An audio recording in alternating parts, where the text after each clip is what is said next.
What's up, everybody? My name's Big Cam and welcome back to Comically Boston Podcast, episode 280, and we're back for another Monday weekly nerdy news like we do every Monday, catching everybody up on the news that happened over the last week in the biggest news in nerddom. And Superman had a crazy opening box office totals and rave reviews. I'm pretty sure it's the #1 movie in the world right now, and it's probably about to rain for the next 2 weeks. Poor Jurassic World had a week. That movie just passed 500 million at the box office, but it is a Jurassic Park movie, and that movie's not getting great reviews, but it's still Jurassic World, so people are going to be in the theaters, you know what I mean? And that's a worldwide franchise that is always going to make money, so Universal's going to keep pumping out those goddamn movies. But Superman is the start of James Gunn's DCU, and we'll get into it in the middle of this show, and then we'll end with some Marvel news. But let's jump into the normal news in the start of the show here. And just to start, Max, formerly known as HBO Max, got changed to Max. Now it is back to HBO Max, realizing that Max nobody cared about and nobody called it Max anyways. Most people referred to it as HBO or HBO Max anyways. I think eventually they'll end up dropping Max and it will just be HBO or HBO Plus or something. Like, who cares? Most people are there for the HBO television shows, or you're there for like the DC stuff that's on there, you know what I mean? Like, same way Disney Plus isn't really releasing new stuff, but if you're a Marvel fan, you're gonna buy Disney Plus just so you can watch the Marvel stuff all the time, or Star Wars, or Indiana Jones, you know, like there's tons of stuff. But there's so many streaming platforms and so much stuff coming out this year, and another thing that's going to be coming out on HBO Max later this summer, or actually in the fall, October, so around Halloween time, a It sequel series, or maybe prequel, go back to where it all began. So maybe it's the start of everything. Maybe this is like the origin story of It, if you would. The clown, stupid Pennywise. I'm not a big It person. I'm not a clown guy. Much more of a werewolf or vampire type of guy. But I've heard good things from, you know, the people that love horror movies, that the clown It is phenomenal. But It, Welcome to Derry, an HBO original series coming in October. Comment below if you're a scary person, if you're going to be into something like that. But reminding me of my childhood growing up, I used to watch Freaky Friday with my sister and mother, and they loved it always. I don't know if I loved it, but it was always entertaining, and we were a Lindsay Lohan household growing up with like The Parent Trap and shit, you know what I mean? Herbie Fully Loaded. And I do love Jamie Lee Curtis, although Angela Bassett should have won the Oscar. But Freakier Friday coming to theaters August 8th. That's the day after my sister's birthday. I wonder if that will be what she will want to do for her birthday weekend. Go check out Freakier Friday. She was a big fan when she was a kid, so it's just crazy all these years later that this movie's coming back, and, you know, they pretty much look the same. Back swapping bodies all over again. I wonder what the premise will be for the second time around, you know what I mean? But another movie that I am very excited for, and this is a movie from director and writer Ethan Coen, one of the Coen brothers, and it's a movie that is called Honey Don't, and it's starring Margaret Qualley, Aubrey Plaza, Charlie Day, and Chris Evans. And it says, she only has 2 desires, and one of them is justice. Ooh, and you can see Margaret Qualley on here in like a pantsuit with a gun, and then behind her looking a little bit more like tough and rugged, but she's got like this like tank top. And she's got her hands in her jean pockets. Aubrey Plaza looking like an absolute beast. She's gonna probably be like, I think it's her, like the 2 of them that are like together. Maybe it's like a 3-way love triangle between Margaret Qualley, Aubrey Plaza, and Chris Evans. But then Charlie Day's in there also. I didn't realize he was in this movie. But only in theaters August 22nd. Honey Don't. That will definitely be something I'll be checking out, whether it's in theaters or not. But I'm pretty sure the last Coen brother movie that Aubrey Plaza or Margaret Qualley did was Driveway Dolls, which was supposed to be Driveway Dykes, but they changed it to Driveway Dolls for the movie posters, for like the marquees on the front of the building. They didn't want to put Dykes. Understandable, but they still put it at the end of the movie, which was funny. That movie was actually quite funny, and I believe it's like on Prime or Hulu or something. Check it out if you haven't. But I kind of like the Coen brothers a lot, and one of the Coen brothers is out here making a little rom-com funny movie, but it's also rated R, so this could be fucked. Who knows? I'm here for it, though. Another movie from a director I really like, but I don't know so much of what this movie is going to be about, but it's called Eden from Ron Howard. And this, you know, the cast looks crazy. I mean, this poster, I mean, inspired by the accounts of those who survived. So, like, there's going to be a bunch of deaths in this, and there's going to be some people that survived that went through this traumatic, you know, event. And it looks like this body on a beach here, also coming out in theaters August 22nd, so dropping the same day as Honey Don't. And this movie starring Jude Law, Ana de Armas, Vanessa Kirby, who's about to be in Fantastic Four, Daniel Bruhl, who I really like, and Sydney Sweeney. So the cast in this looks pretty damn good. You got 3 gorgeous women, 2 handsome men, and a great director, and shit seems like it's going to go sideways real freaking quick. So comment below if you know anything about Eden. I'm pretty sure there was a trailer that got released, but I didn't watch it because I didn't want to get spoiled. And, you know, I might check out the trailer at some point, but I don't know if it's a trailer that's worthy to do like a trailer reaction for the channel. But comment below if that's something you'd want to see. Now, a movie I have done a trailer reaction for, and that I'm very excited for, is Darren Aronofsky's next film, Caught Stealing. And it says, 2 Russians, 2 Jews, and a Puerto Rican walk into a bar. Like, okay. Starring Regina King, Zoe Kravitz, Matt Smith, Liev Schreiber, Vincent D'Onofrio, Benito Martinez Ocasio, or Bad Bunny, and Austin Butler.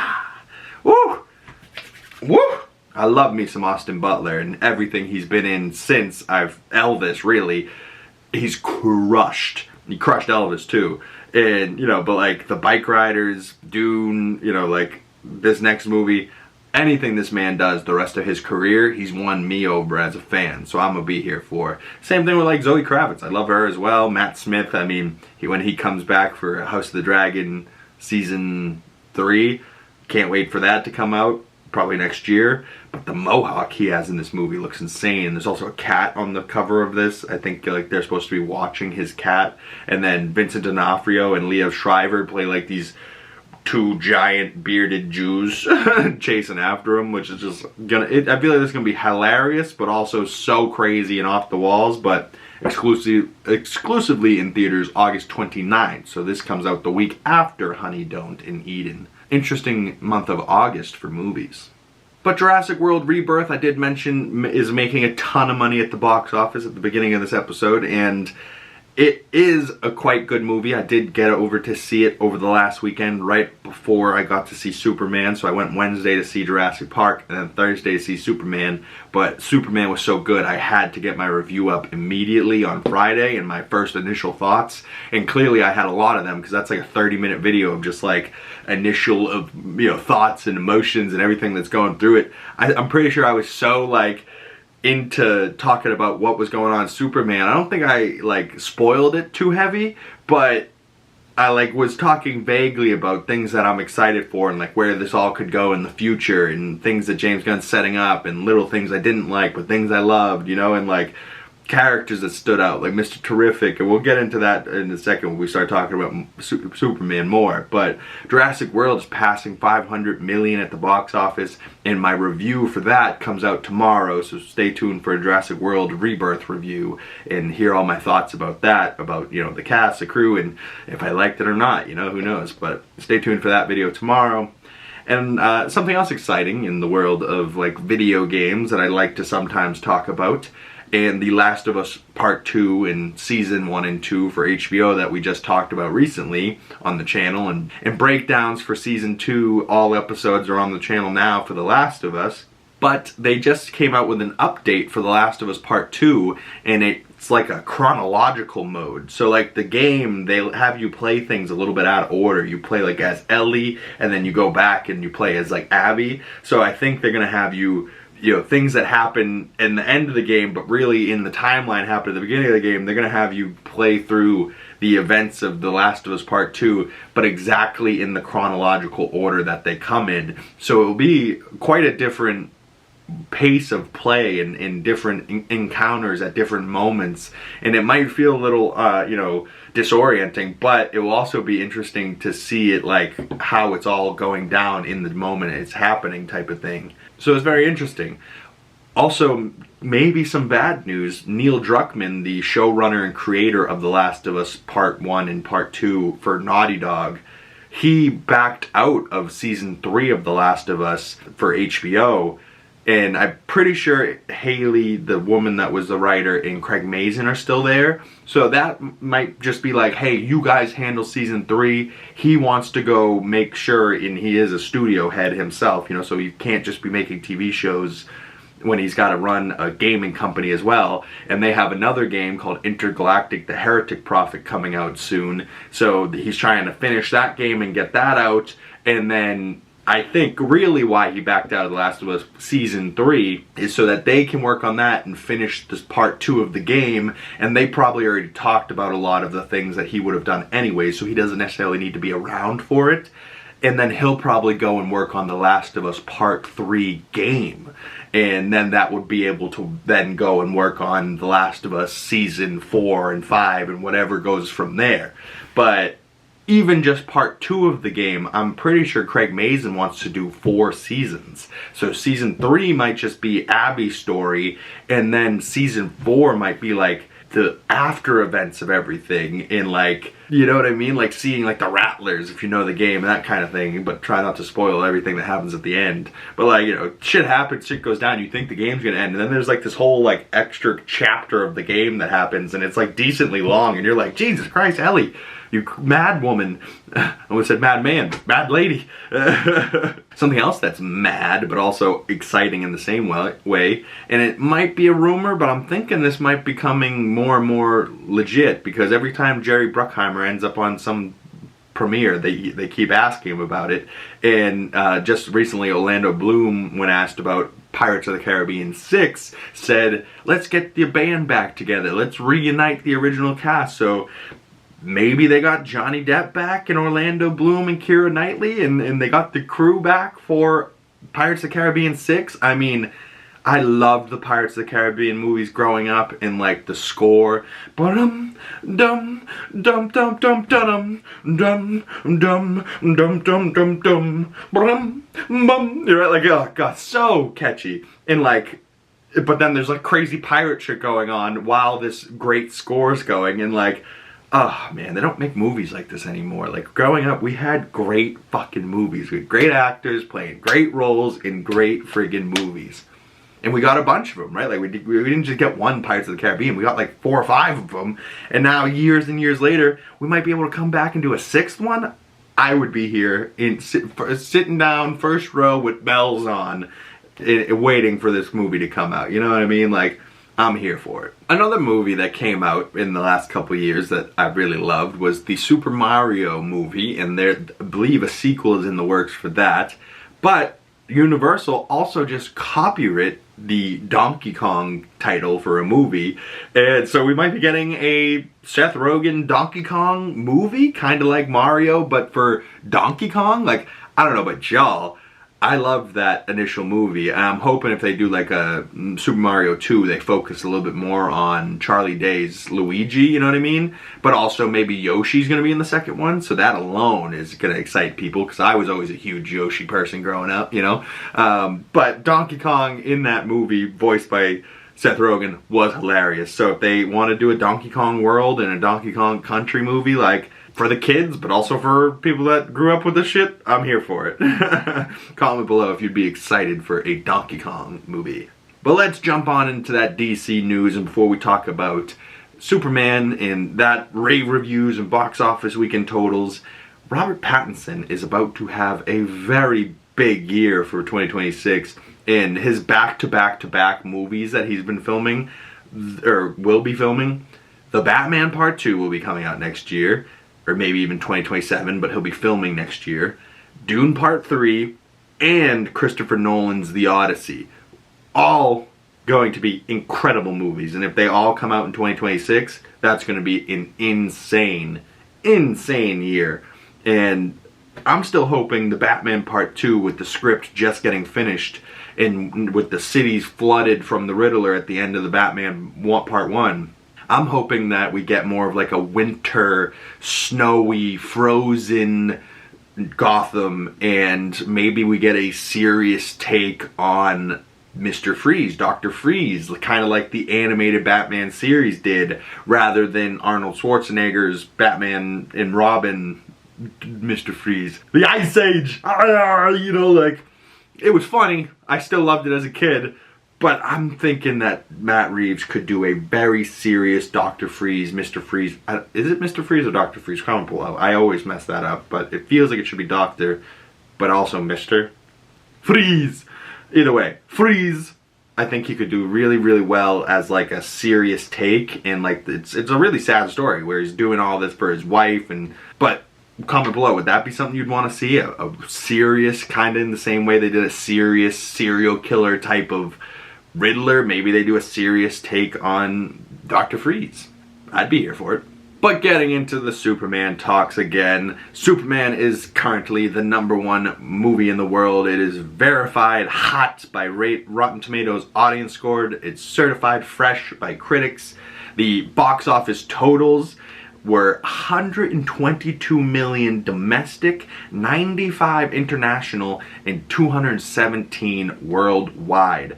And that's just the opening weekend. Granted, it was probably Thursday, Friday, Saturday, Sunday, so 4-day weekend, maybe with some early previews on Wednesday, but 217, I'm pretty sure the budget for this was something like 200, maybe with 100, you know, for like marketing and press.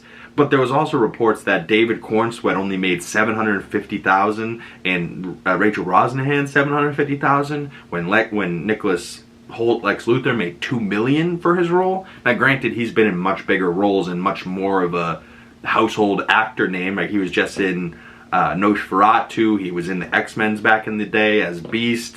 He was in Fury Road as, like, you know, Nuck? Was his name? I think it was Nuck, as like a war boy, and he was bald in that too, so that was maybe where James Gunn was like, oh, he can do bald, let's shave his head again. And now he's got his like big hair is all blonde right now, so he's doing some role. Like, Nicholas Hoult is always working. That man gets a lot done. He was doing the Renfield movie with Nicolas Cage a couple of years ago. Like, so he's not afraid to do some funny stuff, serious stuff, some vampire stuff, some hero stuff, right? Like, I love Nicholas Hoult, and he did a phenomenal job as Lex Luthor.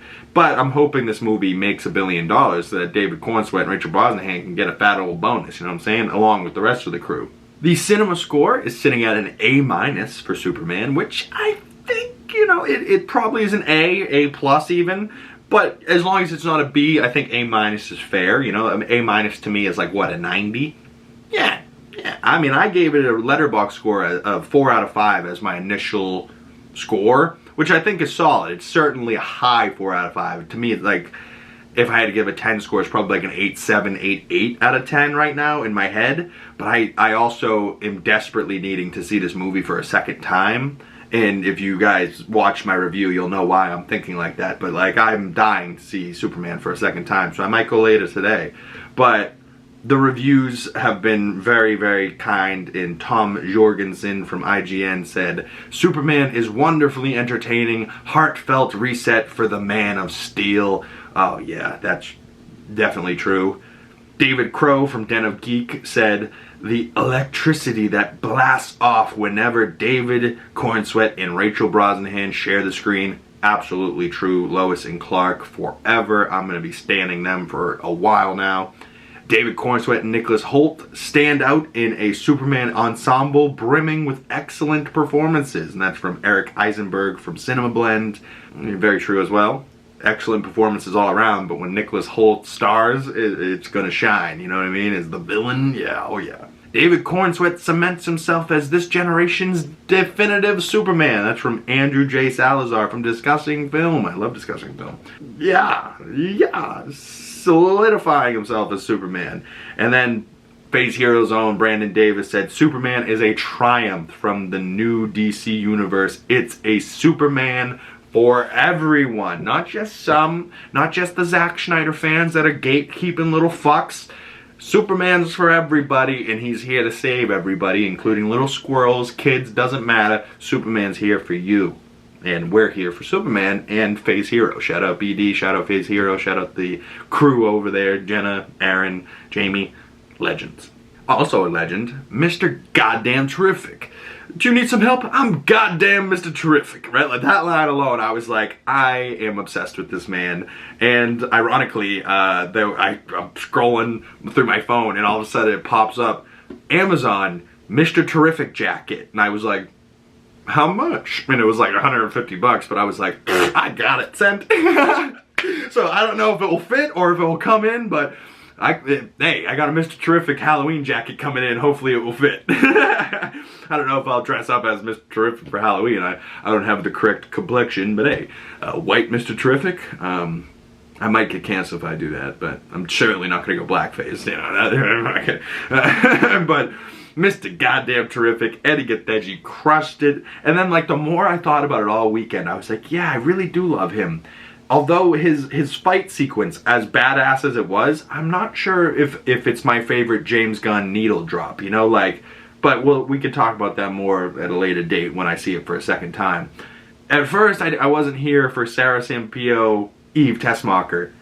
After the fact, I think she's perfect, because then I went and saw, like, Christopher Reeve Superman 1 again, and Miss Tessmacher in that, and just the relationship between Lex and her in that movie is so funny. So I hope going forward we get a little bit more of like, North, Miss Tessmacher, North! You know, like, or maybe that's just me loving Gene Hackman's Lex Luthor, but I want to see Nicholas Holt's Lex Luthor be a little bit more quippy and too intelligent for anybody in the room that he can shit on them and joke on them at any moment type of thing. Where this, he just seemed like so serious the whole time. But I've also only seen it once, so maybe that will come through a little bit more the second time around. But he definitely wanted to make sure that Lex Luthor was seen as a serious villain that could stand up toe-to-toe with Superman. And a lot, like my roommate said, like seeing the trailers, he was like, I don't know, this Superman movie seems like it's got a lot of villains. A Kaiju, Ultraman, that Hammer, Bravia, Lex Luthor.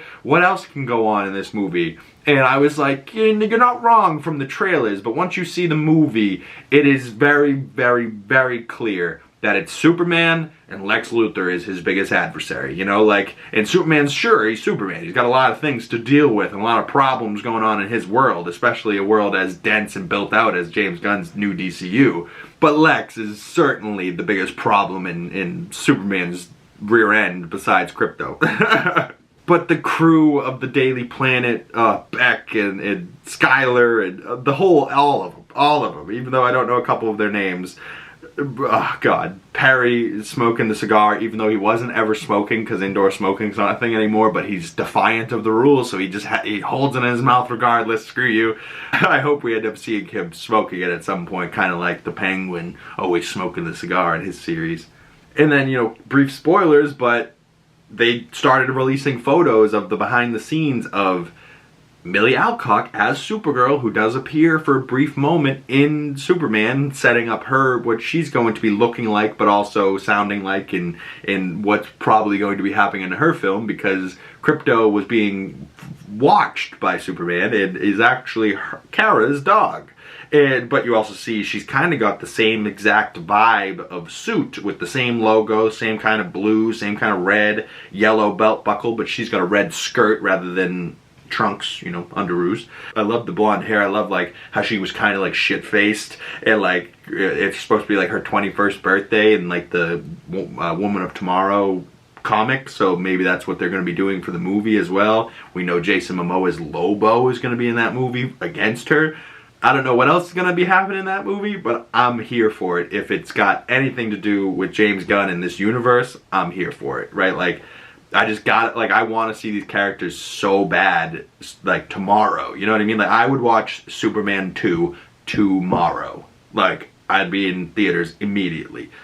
So, Supergirl, whether this comes out early 2026, end of 2026, middle of 2026, I'm gonna be there. And Millie Alcock is going to crush as Supergirl.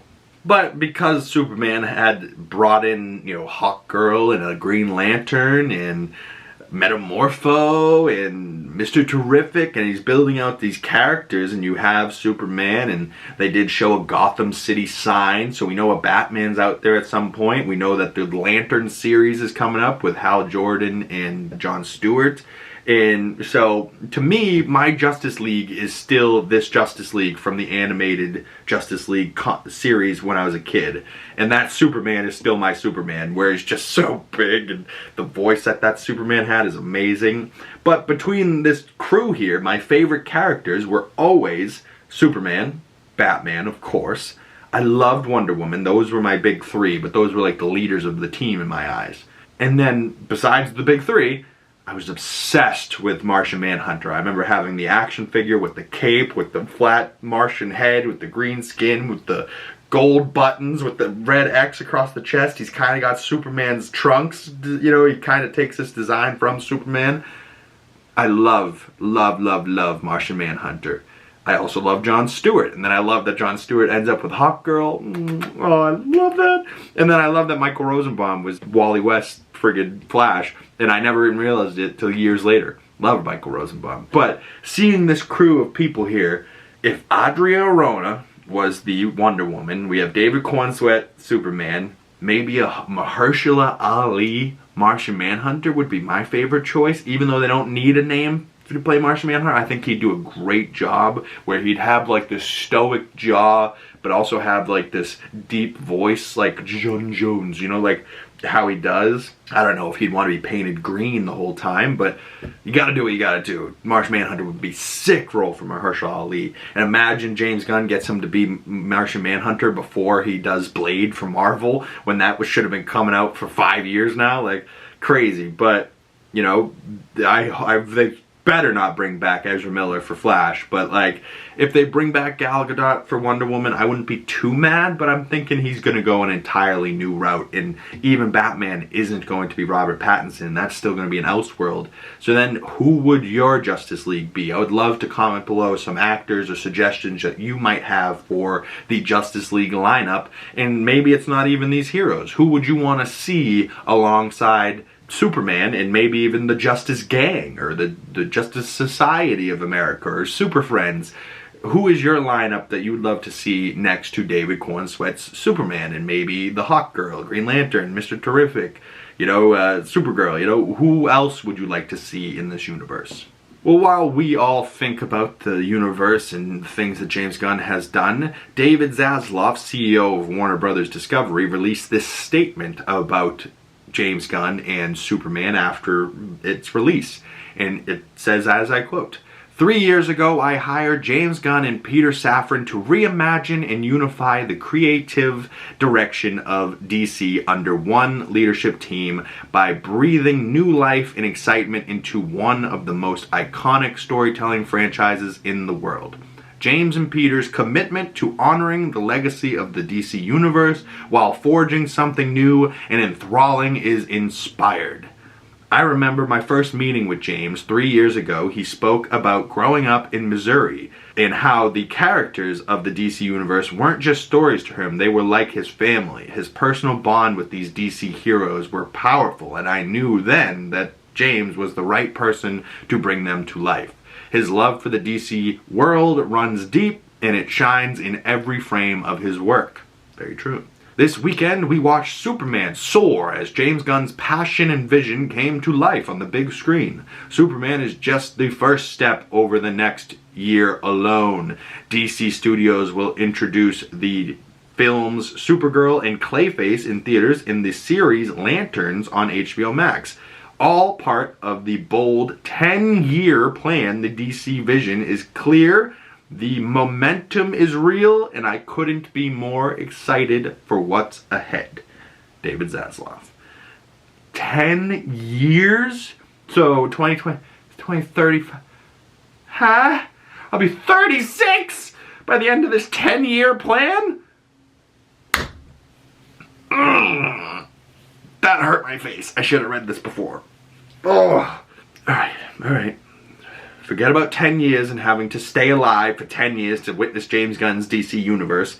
Supergirl Clayface up next? And there's no other film coming out this year, so Superman's the only DC film dropping this year. But we do have coming up, and earlier this year we had Creature Commandos, didn't we? And then we have coming up in just a few weeks, really, August, beginning of August, Peacemaker Season 2, and then I don't know how many weeks that will run. I'm sure it's not going to drop binge watch all at once.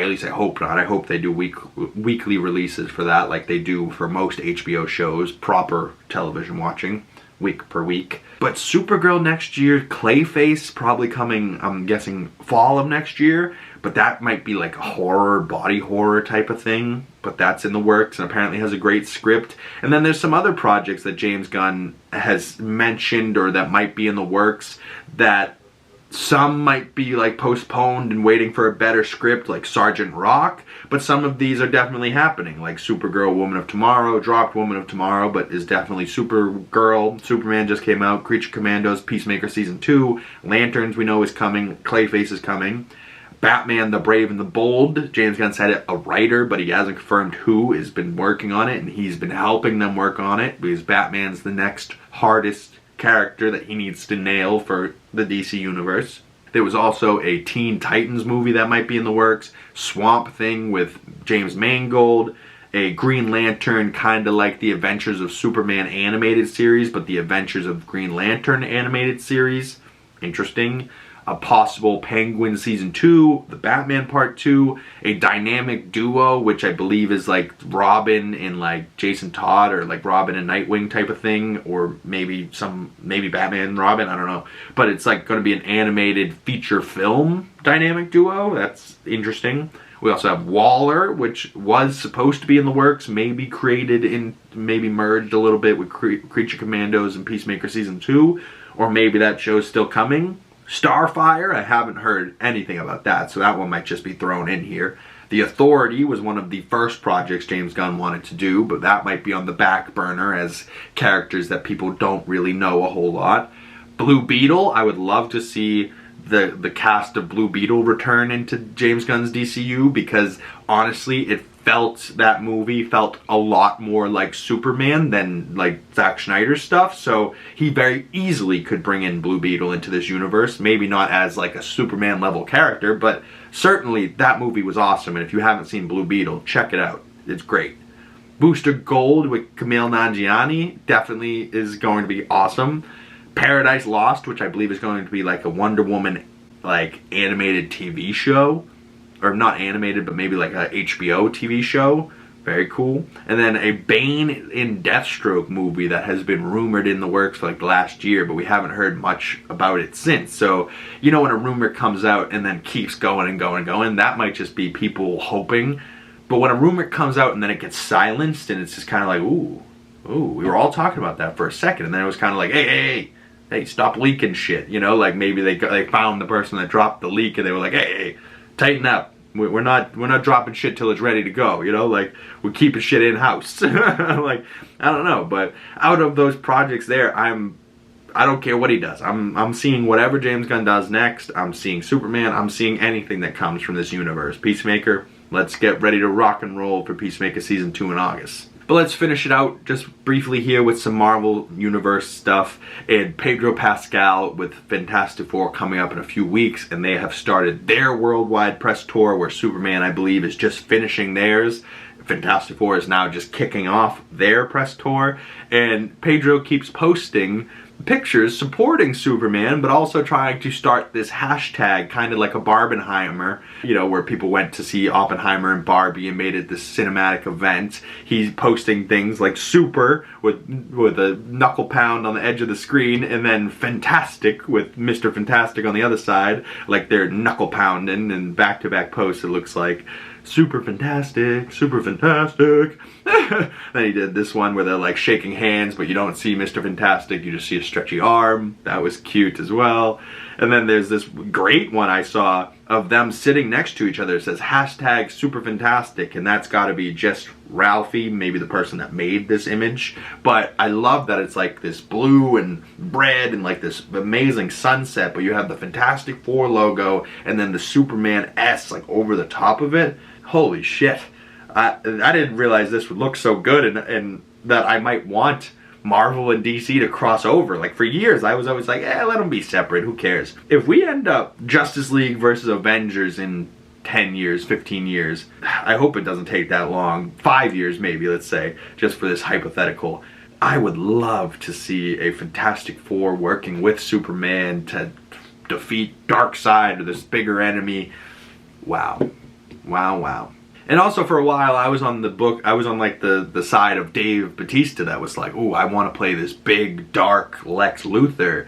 I think Nicholas Hoult was definitely the better choice, but it would have been a very different character if it was Dave Bautista, where he probably would have been more funny, more quiet, but definitely would have been physically imposing, even though Dave's now like 240 rather than the 290 he used to walk around at, being huge, but he's still jacked at 240. But Marvel, for some reason, keeps teasing little things and not posting like crazy spoilers, but they're posting like a couple of set photos and set videos from Avengers Doomsday shooting.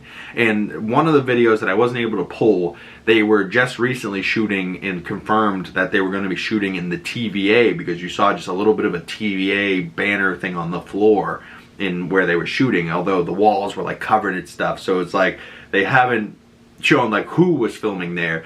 But then they had this other shot where this looks like some type of ship with a blue screen in the background. You see Joaquin Torres' Falcon suit with his back facing us right there. You see Evan Moss-Bachrach, Ben Grimm's The Thing, in full mocap suit in the middle there. And then behind him looks just like a crew worker. And then you see John Walker, Wyatt Russell over there, looking at this like board, and like, what is this ship, and like, what is this ring that they're like looking at, and why is John Walker trying to like, is this the TVA that they're in, or is this some type of ship, and like, what's going to be on the outside of these walls? Is that just space, or is this a planet? You know, like, where are we here? And then just in the bottom corner, somebody noticed a foot that, you know, looks like maybe a Black Panther foot. They're like, oh, Black Panther's gonna be in this. Letitia Wright's Black Panther has already been confirmed for this movie, so that's not that big. Like, some people thought this image was wild, but then, oh my god, the Black Panther foot, this is crazy, it's going to be the next Black Panther. It's just Letitia Wright's Black Panther, I'm almost positive. But she's going to be in this scene with a Falcon and a part of the new Avengers. I thought Joaquin Phoenix was a part of Sam Wilson's Avengers, Fantastic Four, New Avengers, Wakandans, right? So we got 4 groups of people here, and just 4 people, right? Like, so who else is in this ship right now? And why are they in a ship? Is this a ship? What is this? Is this the TV? I don't know. Comment below your thoughts on what this image could mean. But also, just like we looked ahead at what James Gunn's future DC projects could be, this could be the future Marvel projects we know of, and stuff that we're speculating could be coming out sooner rather than later, but we don't know a whole lot of things coming. But we know Fantastic Four, First Steps, is next. Then Spider-Man Brand New Day comes out next year. Doomsday coming out December of next year. An untitled Marvel movie, which is definitely on the books, but like we don't know the title of it yet. Maybe Blade, I hope, if that ends up figuring itself out. Or maybe like a Nova, or just something else entirely. Maybe it's like a Fantastic Four 2 or something like that they're trying to squeeze in. Maybe a Deadpool Wolverine 2, that type of thing. But then they have Avengers Secret Wars. And then for the shows coming up, we have Eyes of Wakanda coming, I believe, in August. So that's this year. Marvel Zombies, also animated, I think coming maybe October of this year. And then Wonder Man is going to be the final series of this year for Marvel. And that will be coming out in December. Maybe like a Christmas show with that. But also it seemed like a spooky show. Like, his powers are going to be wild. So, I don't know, maybe we're going to witness Wonder Man get his powers, and Wonder Man and Wanda kind of have a connection in the comics. So maybe Wonder Man is bringing back Wanda. Spoilers for Ironheart, the same way Ironheart just introduced Mephisto. So we got Mephisto and Ironheart. Ironheart's doing some bad shit. Who knows what she sacrificed for that. And maybe Wanda could be coming back in a Wonder Man. Who knows? We also know that the X-Men 97 Season 2 is going to be coming, I believe, early next year, along with Spider-Man Freshman Year, or whatever Your Friendly Neighborhood Spider-Man they ended up calling it. Season 1 was good, so Season 2 and 3, I believe, got greenlit for that. So Season 2, hopefully next year, Season 3 the year after, and we can get a series like an animated show like this that's good, and have a season each year. That would be fun. We also know that there's a John Bernthal Punisher special in the works. We also know he's probably going to be in Daredevil Born Again Season 2 that is currently filming in New York, or maybe just wrapped filming. That would be nice. I would love that. And Vision Quest has also been in the works and rumored, and things talking about the casting in that, and that Ultron, friggin' James Spader might be back for that, and Friday might have been be getting somebody like that will look like them, you know what I mean? Like instead of just an AI voice, it will be like a character. So I don't know, maybe Vision is going on a quest to find himself and find all the different connections to his past, and like find, you know, the roots of Friday and Jarvis and you know, all this AI shit. I don't know, but I do want to know what happened to White Vision, so you know, I'm interested in that. But are there any projects that we know of that is coming from Marvel that isn't on this list? Comment below if you know of anything, and if not, comment below what you're most excited for on this list. And me, I'm recency biased, right? So like I'm dying to see Fantastic Four, but then like the rest of that stuff's like a year plus out. So then for me, I'm like, ooh, Eyes of Wakanda right around the corner, Wonder Man, that sounds awesome, you know. And the rest of the stuff is just like something to get excited about next, you know. Eyes of Wakanda does look really freaking good, and like it looks not like any of the animation we've seen them do. So it's gonna be like this new style. It's gonna be like a throwback to like the past and like the roots of Wakanda, not like a present day set thing. So that's gonna be interesting. And then kind of in the same realm where it's not gonna be a present thing or anything connected to it, it's just gonna be kind of like a what if spin-off episode of that one Marvel Zombies episode from What If season 1.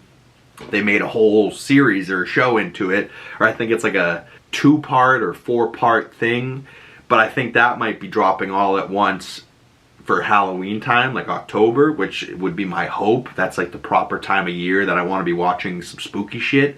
And if Marvel wants to throw some zombie spooky shit out for Halloween, hell yeah, I'm here for it. But what I'm really dying to see, hopefully for the start of next year, like March, same way Daredevil Born Again season 1 came out March this year, I hope season 2 comes out March of next year, and we get more Charlie Cox Daredevil. And I loved this poster that was for season 1, but they just released recently because it was unused for season 1.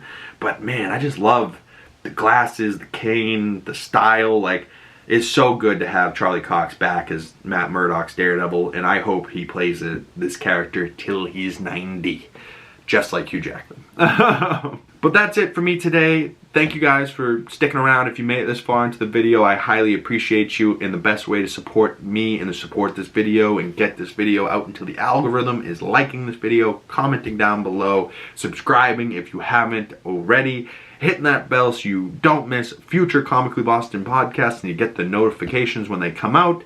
Jurassic World Rebirth movie review coming to the channel tomorrow, and more movie reviews coming to the channel this week. Hot Toys unboxings coming later this weekend, so stay tuned, y'all. Once again, my name is Big Cam. Thank you guys so much if you made it this far in the video. I highly appreciate you and love you, and I will see you beautiful people in the next one. Peace!